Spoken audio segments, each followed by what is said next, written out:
વૈષ્ણવો, શ્રી બેઠકજી છે ને એ મધપુડામાં રહેલા મધ જેવું છે.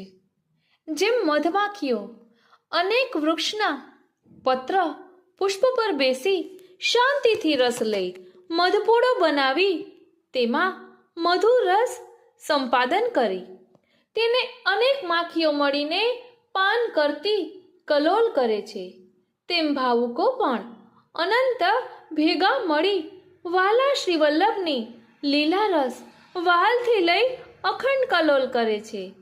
સૌ કોઈ આનંદ માટે વલખા મારે છે. તે આનંદ તો પરમાનંદ પાસે છે. એ આનંદ શ્રી મહાપ્રભુજીના બેઠકજીમાં મળે છે.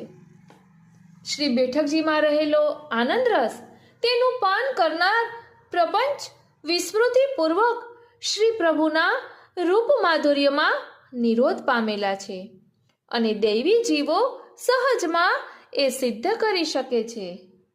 શ્રી ગુરુનો પરબ્રહ્મત્વ દર્શાવનારું અને વૈષ્ણવનું શુદ્ધ સ્વરૂપ પ્રકટ કરનારા તથા રસિક રૂપ દર્શાવનારા આ શ્રી બેઠકજી છે.